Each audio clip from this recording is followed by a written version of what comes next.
હીરા ઉદ્યોગ પર ઘેરાયેલા મંદીના વાદળોથી રત્ન કલાકારોની હાલત કફોડી બની છે। આર્થિક સંકળામણમાં ફસાયેલા રત્ન કલાકારો આપઘાત તરફ વળ્યા છે અને મુશ્કેલીમાં મુકાયેલ રત્ન કલાકારો હવે હનુમાન દાદાના ચરણોમાં પહોંચ્યા છે। બોટાદ ડાયમંડ એસોસિએશને સાળંગપુરમાં પદયાત્રા યોજી અને હનુમાન દાદાને ધજા ચઢાવી અને મંદીમાંથી મુક્તિ અપાવવા માટે પ્રાર્થના કરી છે। 15,000 પગાર હતો ને એમને એના કારણે ના પાડી લઈને સુસાઇડ કર્યું છે। બહુ દુઃખ ઝીલતા હતા। મમ્મી પણ આવતું હતું જમવાનું। અમે જીવન બચાવવામાં સફળ થયા છીએ, પણ ફરીવાર નાસીપાસ ન થાય એના માટે અમે એનું કાઉન્સિલિંગ કરીએ છીએ।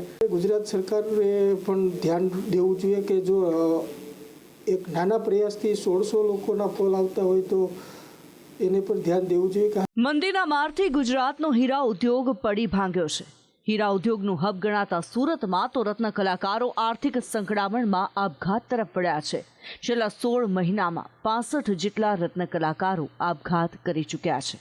સુરતમાં રત્ન કલાકારોને આપઘાત કરતા રોકવા ડાયમંડ વર્કર યુનિયન દ્વારા એક હેલ્પલાઇન શરૂ કરવામાં આવી છે, જેમને માત્ર 25 દિવસમાં મદદ માટે 1500 લોકોના ફોન આવ્યા હતા, જેમાં રત્ન કલાકાર પોતાને પડતી મુશ્કેલીની વાત કરતા જણાવે છે કે અમારી પાસે નોકરી નથી, ઘરના ભાડા ચડી જાય છે, પર્સનલ લોનના હપ્તા ચડી જાય છે, મકાનના હપ્તા ચડી જાય છે, બાળકોની શિક્ષણની ફી પણ તે નથી ભરી શકતા। આપઘાત કરનાર રત્ન કલાકારની વિધવા પાસેથી સાંભળો કે રત્ન કલાકારોની હાલત કેવી છે। એમણે હીરાના મંદીના કારણે એમણે ના પાડી દીધી ડાયમંડમાંથી ને આટલા વર્ષથી હું 12 વર્ષ થયા મારા મેરેજને ને એનો 15,000 પગાર હતો ને એમને એના કારણે ના પાડી લઈને સુસાઇડ કર્યું છે। બહુ દુઃખ ઝીલતા હતા। મમ્મી પણ આવતું હતું જમવાનું, આપતા હતા અનાજ પાણીને એવું। મારા મમ્મી પપ્પા અત્યારે પણ હું કંટ્રોલ ના છે ને કોઈ સહાય કરે તે, અને મારા ફાધર છે તે થોડીક હેલ્પ કરે છે। સુરતના ડાયમંડ વર્કર યુનિયન દ્વારા નાસીપાસ થયેલા રત્ન કલાકારોનું કાઉન્સેલિંગ કરવામાં આવે છે અને થઈ શકે તેટલી મદદ કરવામાં આવે છે। એ લોકો અમારા નિયંત્રણમાં જ છે। અમે એમની ઉપર નજર રાખીએ છીએ કે જે અમે જીવન બચાવવામાં સફળ થયા છીએ, પણ ફરીવાર નાસીપાસ ન થાય એના માટે અમે એનું કાઉન્સિલિંગ કરીએ છીએ અને એ લોકો અત્યારે સંપૂર્ણ રીતે એના જીવના જોખમમાંથી બહાર છે। ડાયમંડ યુનિયનના ઉપપ્રમુખ ભાવેશ ટાંક કહી રહ્યા છે કે બેકારીને કારણે રત્ન કલાકારો હવે નાના લારી ગલ્લા શરૂ કર્યા છે તો કોઈ છૂટક મજૂરીએ જાય છે, પરંતુ આ ધંધામાં ફાવટ ન હોવાને કારણે તેઓને મુશ્કેલી પડે છે। સરકારે રત્ન કલાકારો માટે આર્થિક પેકેજની જાહેરાત કરવી જોઈએ। ગુજરાત સરકારે પણ ધ્યાન દેવું જોઈએ કે જો એક નાના પ્રયાસથી 1600 લોકોના ફોલ આવતા હોય તો એને પર ધ્યાન દેવું જોઈએ કે આર્થિક પેકેજ અને રત્નદીપ જેવી યોજના ચાલુ કરવી જોઈએ, કારણ કે અત્યારે હીરા ઉદ્યોગની હાલત ખૂબ જ ગંભીર છે। ગુજરાતના 25 લાખ રત્ન કલાકારોનો આ સવાલ છે।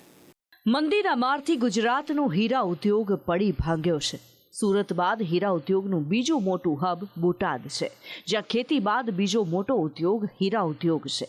70,000થી વધુ લોકો તેની સાથે સીધા સંકળાયેલા છે, પરંતુ છેલ્લા 2 વર્ષથી સતત મંદીના દિવસો જોતા હીરા ઉદ્યોગની કફોડી સ્થિતિ બની છે।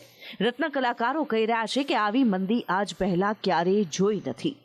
માહોલ મારા ઇતિહાસમાં નથી થયો। મંદી આવી હતી, મેં જોઈ હતી 2008ની અંદર, પણ આવી મંદી તો એક ગણો ને કે ઇતિહાસમાં હું નહીં પણ મારા ફાધર પણ કહેતા હતા કે આ મારા ઇતિહાસમાં કે આવી મંદી કે જોઈ જ નથી। પણ કોઈ લેવાલી નહીં, રત્ન કલાકારો પર બહુ માર પડે। અઠવાડિયામાં 2 દી 3 દી કામ મળે છે અત્યારે, હવે એમાં કંઈ ગુજરાન ચાલે નહીં।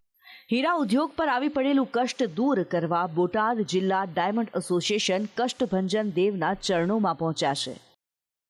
બોટાદના હીરા કારખાનેદારો, હીરા વેપારીઓ, દલાલો તેમજ રત્ન કલાકારો દ્વારા સાળંગપુર મંદિર સુધી પગપાળા યાત્રા કાઢવામાં આવી હતી, તેમજ સાળંગપુર દાદાને ધજા ચડાવવામાં આવી હતી, જ્યાં સૌ કોઈએ હીરા ઉદ્યોગને મંદીમાંથી બહાર કાઢવા પ્રાર્થના કરી હતી। દાદાને પ્રાર્થના એ કરી કે હે કષ્ટભંજન દેવ, રત્ન કલાકાર ભાઈઓ, વેપારી ભાઈઓ, દલાલ ભાઈઓ અને શેઠશ્રીઓના બધાના દુઃખ દૂર કરજો અને બધાને રોજીરોટી મળે એવું કરજો, એવું દાદાને ધજા ચડાવી અને બધાએ પ્રાર્થના કરી। માટે અમે બોટાદથી પગપાળા માણસો, હીરાના વેપારી, કારખાનાવાળા ભાઈઓ બધા થઈને ભેગા મળીને પદયાત્રા માટે નીકળ્યા હતા અને સાળંગપુર આવીને દાદાને ધજા ચડાવીને દાદાને દર્શન કર્યા અને સર્વ હીરાના વેપારી ભાઈઓ બધાએ ભેગા મળીને દાદાને પ્રાર્થના કરી કે દાદા અમને આ મંદીમાંથી બહાર કાઢો। બોટાદના રત્ન કલાકારો આર્થિક સંકળામણમાં અન્ય ધંધા તરફ વળ્યા છે. બોટાદ ડાયમંડ એસોસિએશનને ચિંતા છે કે હીરાની મંદીને કારણે બોટાદમાંથી મોટા પાયે હિજરત શરૂ થશે.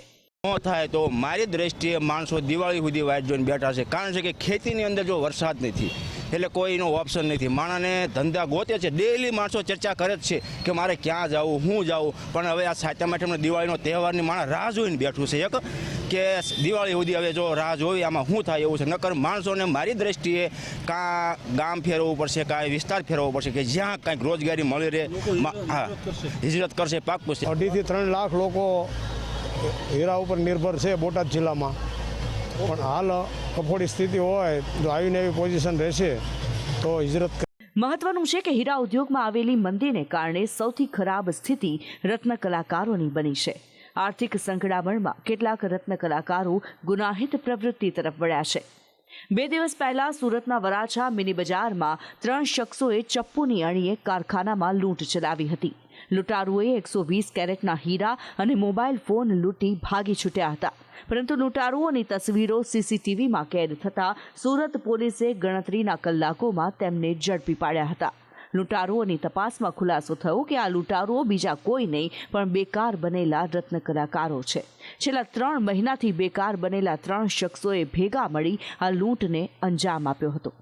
હીરા ઉદ્યોગમાં આવેલી મંદીની ખરાબ અસરો હવે દેખાવા લાગી છે. ત્યારે હીરા ઉદ્યોગ પરના મંદીના વાદળો દૂર થાય અને હીરા ઉદ્યોગમાં ફરી એકવાર સોનાનો સૂરજ ઉગે તેવી સૌ કોઈ કષ્ટભંજન દેવને પ્રાર્થના કરી રહ્યા છે.